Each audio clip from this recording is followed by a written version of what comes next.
Hey hi hello friends, good morning. ఒక science fiction movie చూసి ఒక యువత అన్నాడు, నేను ఈ పర్టికులర్ ఐటమ్ నేను చేయగలుగుతా, మన సోషల్ లైఫ్ కి చాలా యూస్ఫుల్ ఉంటుంది అని చెప్పేసి గవర్నమెంట్ ఒక అప్లికేషన్ పెడితే గవర్నమెంట్ వాళ్ళు ఫండింగ్ చేసి ఓకే ప్లీజ్ గో హెడ్ అని చెప్పేసి అన్నారు. దాన్ని బట్టి మీరు ఒక్కసారి కొంచెం అన్న ఇమాజిన్ చేసుకోగలుగుతారా? వీళ్ళు యంగ్స్టర్స్ ని అంటే చిన్న చిన్న కాలేజ్ గోయింగ్ పిల్లల్ని ఎంకరేజ్ చేసి ఫండింగ్ ఇచ్చి వాళ్ళ సోషల్ టాలెంట్ మీన్స్ వాళ్ళ దగ్గర ఉన్న టాలెంట్ ని మొత్తం బయటికి ఎక్స్ట్రాక్ట్ చేయడానికి ఎట్లా లెవెల్లో వీళ్ళు హెల్ప్ చేస్తారంటే నేను దాని గురించి మీకు డీటెయిల్ ఎక్స్ప్లెయిన్ చేస్తాను. దాంతో పాటు ఇది ఒక బిజినెస్ అంటే ఎస్ ఆఫ్ కోర్స్ ఇది బిజినెస్. ఇది ప్రాక్టికల్ గా వీళ్ళు చేస్తారు, వాళ్ళు ఇంప్లిమెంట్ చేసుకుని వాళ్ళ సోషల్ లైఫ్ లో ఇంప్లిమెంట్ చేసుకున్న తర్వాత వాళ్ళు డెఫినెట్లీ వేరే కంట్రీస్ అవ్వడానికి ట్రై చేస్తారు అన్నమాట. ఇట్లాంటివన్నీ ఐటమ్స్ అది కూడా ఏంటంటే ఒక సినిమాలో చూసిన ఒక చిన్న క్లిప్పింగ్ వల్ల ఇన్స్పైర్ అయ్యి చేసిన విషయం అనేది. దీని గురించి మనం మాట్లాడుకుందామా? చాలా ఇంట్రెస్టింగ్ ఉంటుంది. కానీ వీడియో చూసే ముందు ఒక లైక్ మాత్రం ఫర్ షూర్ గా కొట్టి మన ఛానల్ మాత్రం సపోర్ట్ చేయడం మర్చిపోకండి. Okay, let's continue video. మీరు ఫస్ట్ అయితే క్లిప్పింగ్ చూడండి టోటల్ గా. దీని వల్ల అసలు యాక్చువల్లీ యూజ్ ఉంటుందా, అసలు ఈ చైనాలో ఇది ఏ ప్లేసెస్ లో ఉన్నది ఈ ఐటమ్, దాంతో పాటు వీళ్ళు ఇంకా ఏ level of science implementations artificial intelligence ఎట్లా యూజ్ చేయబోతున్నారు అనే సంగతి మొత్తం డీటెయిల్ గా మీకు ఎక్స్ప్లెయిన్ ట్రై చేస్తారు. Okay, let's go.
చూసారు కదా, ఒక ball round the hard shape లో ఆల్మోస్ట్ ఒక 3 feet హైట్ ఉన్నట్టుంది. 3 feet 2.5 feet ఉంది. దాంతో ఏంటి, దానిలో కెమెరా ఉంది, దాంతో పాటు ఒక నెట్ క్యాప్చర్ ఒకటి ఉంది. ఈవెన్ అది ఏ లెవెల్ ఆఫ్ హార్డ్నెస్ ఉందంటే దాన్ని ఎవడు ఆపలేడు అనమాట. దీని వల్ల ఏమైనా యూస్ ఉంటుందా? కోర్స్ యూస్ ఉంటుంది. ఎస్పెషల్ ఏంటంటే ఇంతకు ముందు ఇవన్నీ ఏంటంటే ట్రే 1 ట్రే 2 ఉంటుంది. యాక్చువల్లీ ఏంటంటే లెవెల్స్ ఉంటాయి అన్నమాట. లెవెల్స్ ఆఫ్ సిటీస్ ఉంటాయి. అంటే మెట్రోపాలిటన్ సిటీస్ మన దగ్గర ఎట్లా అంటే ముంబై, హైదరాబాద్, చెన్నై అట్లాంటి ఉంటాయి కదా. సేమ్ టు సేమ్ అట్లా ఏంటంటే ఇది ఇప్పుడు ప్రస్తుతానికి ఎక్కడ ఇంప్లిమెంట్ చేస్తారు తెలుసా? ఇది బీజింగ్ లో ఉంది, షాంఘై లో ఉంది, అంటే 2 cities లో ఉంది. దాంతో పాటు ఇది స్లోగా మెల్లిమెల్లిగా మా దగ్గర కూడా ఇంప్లిమెంట్ అవుతుంది. యాక్చువల్లీ మేము ఉండేది అంటే ట్రే 5 లో ఉంటాను నేను. అంటే ఆల్మోస్ట్ ఒక విలేజ్ అనమాట. విలేజ్ పక్కన ఉన్న టౌన్ అనుకోండి. యాక్చువల్లీ ఆ టైప్ లో ఆ ఏరియాలో ఉంటాను. కాబట్టి ఇంకా అది నేనుండే ప్లేస్ కి అయితే రాలేదు. కానీ బీజింగ్ లో, షాంఘై లో మాత్రం ప్రస్తుతానికి అయితే పోలీస్ వాళ్ళు ఇది ఉపయోగిస్తున్నారు. ఎందుకు ఉపయోగిస్తున్నారు? ఇంత ఏంటంటే యాక్చువల్లీ వీళ్ళ దగ్గర ఒక కాన్సెప్ట్ ఉంటుందండి. అంటే పెట్రోలింగ్ కాన్సెప్ట్ అనే టైప్ లా ఏంటంటే 4 నుంచి 5 పోలీసు వాళ్ళు లైన్ గా నడుచుకుంటూ పోతారంటారు వితౌట్ వెపన్స్. అంటే ఎందుకంటే వీళ్ళు వాళ్ళ సొసైటీలో ఉంటున్న వాళ్ళ జనాల మధ్యలో ఉంటారు కాబట్టి వెపన్స్ వీళ్ళు ఎప్పుడు క్యారీ చేయరు. కానీ ఏంటంటే నడుచుకుంటూ పోతా ఉంటారు. దాంతో పాటు ఏంటంటే ఒక సమ్ కైండ్ ఆఫ్ అంటే ఇప్పుడు ఇన్ కేసు మన క్రిమినల్ యాక్టివిటీ జరగబోయింది అంటే యాక్చువల్లీ కొట్టడానికి వచ్చినా ఏమైనా చేసినా కానీ మనం ఆపడానికి ఏంటంటే కొన్ని సినిమాలు ఉంటాయి కదా ఆపడానికి, అట్లాంటివి కూడా అవి నేను చూపిస్తాను మీకు ఇప్పుడు ఫ్యూచర్ లో. సో అవన్నీ పెట్టుకుని నడుచుకుంటూ పోతా ఉంటారు అన్నమాట. తిరుగుతూ ఉంటారు. మీన్స్ ఏమైనా పబ్లిక్ గ్యాదరింగ్స్ ఎక్కువ ఉన్నా, నైట్ మార్కెట్స్ ఎక్కువ ఉన్నా కానీ అట్లాంటి మార్కెట్స్ లో ఏంటంటే ఏం జరగకుండా తిరుగుతూ ఉంటారు. దాంతో పాటు వీళ్ళు ఏంటంటే కుక్కర్ కూడా క్యారీ చేస్తున్నారు. ఇంతకు ముందు ఇన్ పాస్ట్ ఏంటంటే కుక్కర్ కూడా బాగా ఫుల్లీ ట్రైన్ చేసి దాన్ని తీసుకెళ్లేవాళ్ళు. తీసుకెళ్లిన తర్వాత ఏమైంది, ఒక యువత మీన్స్ ఒక యంగ్స్టర్ ఏంటంటే ఒక సినిమా చూసినాడు, ఇంగ్లీష్ మూవీ. మూవీ నేమ్ వచ్చేసి బ్యాటిల్ ఫీల్డ్ అనుకుంటా నాకు తెలుసు. దాంట్లో ఏంటంటే ఒక వీల్స్ ఉంటాయి అనమాట. వీల్స్ ఒక ఏలియన్ అటాక్ చేసినప్పుడు వీల్స్ ఇట్లా తిరుగుతుంది. తిరుగుకుంటూ వచ్చేసి మొత్తం ఇట్లా వాళ్ళ ఉన్న ప్లేస్ ఉంటుంది కదా, ఆ ప్లేస్ ని మొత్తం ఏంటంటే అది వాళ్ళు ఏంటంటే మొత్తం హెలికాప్టర్స్ ఫ్లైట్స్ అవన్నీ హోల్డ్ చేసి పెడతారు. బేస్ అంటారు, పోలీస్ ఆర్మీ బేస్ ఉంటుంది చూడండి, ఆర్మీ బేస్ హెలికాప్టర్స్ అవన్నీ ఆగి ఉంటాయి. ఆ వీల్స్ వచ్చేసి ఏం చేస్తారంటే మొత్తం గుద్దుకుంటూ వెళ్ళిపోతుంటాయి అనమాట. మీన్స్ థడ్ అనుకుంటా మొత్తం దాన్ని డ్యామేజ్ చేస్తూ ఉంటాయి అనమాట. ఆ సినిమా చూసిన ఒక యంగ్స్టర్ ఏం చేశారు, వీళ్ళ దగ్గర ఒక కాన్సెప్ట్ ఉందండి. ఏంటంటే మనము బేసిక్ గా మనం కొన్ని అప్లై చేసుకుంటాం ఆన్లైన్ లో, గరీబ్ నివోజర్ మీన్స్ ఇల్లు కావాలి నాకు, లేకపోతే నాకు పెన్షన్ కావాలని చెప్పి మనము ఈ సేవలో ఎట్లా అప్లై చేసుకుంటాం అట్లాంటి యాప్స్ వీళ్ళ దగ్గర ఎట్లా ఉంటాయి అంటే యంగ్స్టర్స్ వీళ్ళు అప్లై చేసుకోవచ్చు. నా దగ్గర నా పర్టికులర్ గా నా కాన్సెప్ట్ ఇది, నా ఐడియా ఇది, నేను ఇది చేయగలను, ఎందుకు చేయగలను, ఏం సంగతి నేను వాడుకొని ఇన్పుట్స్ ఇస్తాడు అన్నమాట. ఇన్పుట్స్ ఇవ్వని ఆటోమేటిక్ గవర్నమెంట్ అది చూసి శాంక్షన్ చేసేసి ఆటోమేటిక్ ఫండింగ్ ఇస్తుంది. అరే పోరా నువ్వు చెయ్యి, నువ్వు మ్యానుఫాక్చర్ చెయ్యి, నువ్వు చెయ్యి, ఏ లెవెల్ వరకు తయారు చేయగలతో చెయ్యి అని చెప్పేసి చేస్తుంది. వాడు ఒక పర్టికులర్ చిన్న షేపింగ్ తీసుకొచ్చినా గానీ, అంటే ఆల్మోస్ట్ 100% కంప్లీట్ కాకపోయినా కానీ దానికి 50 to 60% అంటే వాళ్ళు ఏంటంటే ఫుల్ అనలైజ్ చేసుకుంటారు అనమాట. అది ఈ పర్టికులర్ ప్రోడక్ట్ మనకు అవసరం పడుతుందా, ఎక్కడ పడుతుంది, ఆ కుక్కల ప్లేస్ లో దీన్ని మనం పెట్టొచ్చు. ఓకే, ఇది ఏంటంటే పోలీస్ వాళ్ళతో సహా ఇది కూడా పెట్రోలింగ్ చేసుకుంటూ వెళ్ళిపోతుంది ఆటోమేటిక్లీ అని చెప్పేసి. ప్రస్తుతానికి అయితే దీన్ని ఏంటంటే రిమోట్ తో ఆపరేట్ చేస్తున్నారు. కానీ ఇది ఎట్లా ఉంటుంది అంటే ఫ్యూచర్ లో నాకు తెలిసిన దాన్ని AI తో డైరెక్ట్ గా కనెక్ట్ చేస్తారు అనమాట. AI తో కనెక్ట్ చేసిన తర్వాత ఇంకేది దాని అవసరం లేదు, ఎవరు దాన్ని ఆపరేట్ చేసే అవసరం లేదు. ఆటోమేటిక్ అదే తిరుగుతూ ఉంటుంది, అదే పోతా ఉంటుంది. ఇంకా ఈవెన్ పోలీస్ వాళ్ళని కూడా ఆల్మోస్ట్ ఇగ్నోర్ చేసేస్తారు అనమాట. అంటే పోలీస్ వాళ్ళని పెట్టకుండా మ్యాన్ పవర్ ఉండకుండా ఈ బాల్స్ వదిలేస్తే చాలు. ఈ బాల్స్ ఏమేం చేస్తుంది, ఎవడన్నా సోషల్ యాక్టివిటీ చేసినా ఏం చేసినా పోయి వాడిని అటాక్ చేస్తుంది. అంటే వాడు దాన్ని కొట్టలేడు, దాన్ని హామ్ చేయలేడు. హామ్ చేయకుండా ఏంటంటే డైరెక్ట్ నెట్ స్ప్లిట్ చేసి వాడిని క్యాప్చర్ చేసేస్తుంది అనమాట. అంటే దానివల్ల ఏంటంటే పక్కన ఉన్న చుట్టుపక్కల ఉన్న జనాలందరికీ ఒక సెక్యూరిటీ లాంటిది. ఎందుకంటే ఇక్కడ చాలా మంది చైనాలో ఏంటంటే పెద్ద పెద్ద నైఫ్స్ పట్టుకొని, పెద్ద పెద్ద కట్టెలు పట్టుకొని అటాక్ చేస్తారన్నమాట. కొంతమందికి ఇన్ కేస్ పర్సనల్ గ్రెడ్జ్లు ఉన్నాయన్నా కానీ కొట్టుకోవడానికి అటాక్ చేసినప్పుడు వీళ్ళు ఇట్లాంటివన్నీ యూజ్ చేస్తారు. ఇంత ముందు కుక్కలు యూజ్ చేసేవాళ్ళు.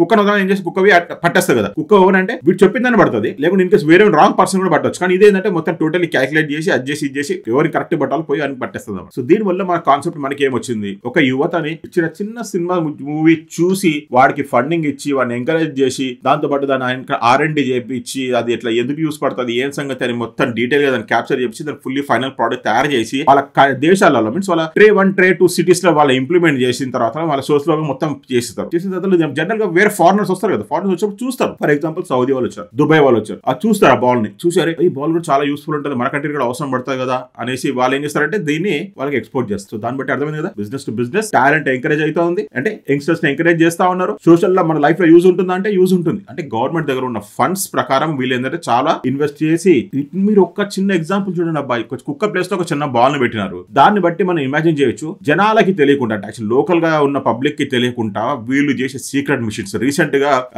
6th జనరేషన్ జెట్స్ కూడా వీళ్ళు తయారు చేస్తూ ఉన్నారు. ఎందుకంటే యాక్చువల్లీ మా ఏరియాలో తిరుగుతూ ఉంటుంది. అది నేను ఉండేది యూవీ ప్లేస్ లో, ఇక్కడ పెద్ద బేస్ ఉందన్నమాట. సో ఆ ప్లేస్ లో తిరుగుతూ ఉంటాను. ఇప్పుడు నాకు కనిపించినప్పుడు డెఫినెట్ నేను ఫోటో తీసి పెడతాను మీకు. అది ఏముంటుంది, ఏ లెవెల్ ఉంటుంది, ఇట్లా ఉంటుంది, ఇట్లా కనిపిస్తుంది మనకు మంచిగా. ఇట్లా షేప్, నాకు వింగ్స్ ఉండవు, మొత్తం టోటల్లీ ఉంటుంది, అట్లా క్యాప్చర్ అయి ఉంటుంది అనమాట. భలే ఉంటుంది అది చూడడానికి. సౌండ్ కూడా కథనానికి కూడా సౌండ్ చేస్తుంది, ధోడ్ అని కూడా పోతుంది జర్రమని. సో అట్లాంటివన్నీ వీళ్ళు చాలా సీక్రెట్ చాలా డెవలప్ చేస్తూ ఉంటారు అబ్బా. మనం కూడా అంటే యాక్చువల్లీ మనకున్న టాలెంట్ ఏమైతుందంటే అన్ఫార్చునేట్లీ US కంట్రీ ఆ కంట్రీ ఈ కంట్రీకి వెళ్ళిపోతా ఉన్నారు. ఇట్లాంటివి ఏమన్నా మన వాళ్ళు కూడా ఇంప్లిమెంట్ చేస్తే మన దగ్గర ఉన్న యంగ్స్టర్స్ కి, మన దగ్గర ఉన్న టాలెంట్ అంటే మన వాళ్ళు ఏంటంటే ఓన్లీ సర్వీసెస్ ప్రొవైడ్ చేయడానికి ట్రై చేస్తాం. కానీ మనం కావాల్సిన మెయిన్ కాన్సెప్ట్ ఏంటంటే మ్యానుఫ్యాక్చరింగ్ చేసి మన రియల్ లైఫ్ లో మనం ఉపయోగించుకోవచ్చు. ఇది పెద్ద R&D అంటే DRDO అట్లాంటి పెద్ద రీసెర్చ్ సెంటర్లు రీసెర్చ్ చేసేది ఏంటంటే యువత చేస్తారు ఇక్కడ అట్లాంటివన్నీ. సో మనం కూడా ఆ లెవెల్ కి రీచ్ అవ్వాలి. మన దగ్గర టాలెంట్ లేదంటే లేదని కాదు, ample of talent. Young people మన దగ్గర చాలా మంది ఉన్నారు, చాలా చేయగలుగుతారు. కానీ వాళ్ళకి ఏంటంటే పర్సనల్లీ ఇన్వెస్ట్మెంట్ చేసి వాళ్ళని మోటివేట్ చేసి ఎంకరేజ్ చేస్తే చాలు. ఇట్లాంటివన్నీ చిన్నవన్నీ వాళ్ళు ఈజీగా చేస్తారు. మనం చిన్న అని చెప్పి మనం అనుకుంటున్నాం కానీ ఆ బాల్ లోపల ఎంత టాలెంట్ ఉంది సంగతి మనకు తెలియదు కదా. అది ఏతోనే ఆపరేట్ అవ్వచ్చు, దాని సొంత డిసిజన్ అది తీసుకోవచ్చు, అది తిరుగుతూ ఉండొచ్చు, రోడ్ల మీద పెట్రోలింగ్ చేస్తుండొచ్చు. దానివల్ల ఏంటంటే మ్యాన్ పవర్ కట్ అయిపోతుంది. ఇక జనాలకైతే నార్మల్ సెక్యూరిటీ మొత్తం దొరికిపోతుంది కదా. సో అది మనది అనమాట. నేను అనుకున్న ఒపీనియన్. మీరు ఏమనుకుంటున్నారు ఈ రోబో గురించి? ఒపీనియన్ మాత్రం డెఫినెట్లీ ఫర్ షూర్ గా పోస్ట్ చేయండి. రేపు వచ్చే వీడియో చాలా ఇంట్రెస్టింగ్ ఉంటుంది. అదేంటంటే మన ముస్లిమ్స్ వాళ్ళు చేసే చెడ్డ పనులు. అంటే అందరు ముస్లిమ్స్ గురించి అనట్లేదు, ఎందుకంటే కొంతమంది ముస్లిమ్స్ చేసే ఈ బెట్టింగ్ యాప్స్ ప్రమోషన్స్ గురించి మనం రేపు మాట్లాడబోతున్నాం. సో హోప్ఫుల్లీ మీరైతే ఆన్ ట్యూన్ అయి ఉండండి. ఛానల్ మాత్రం లైక్ చేసి మన ఛానల్ మాత్రం సపోర్ట్ చేయడం చెప్పి నేను కోరుకుంటున్నాను. Okay, by by, have a nice day.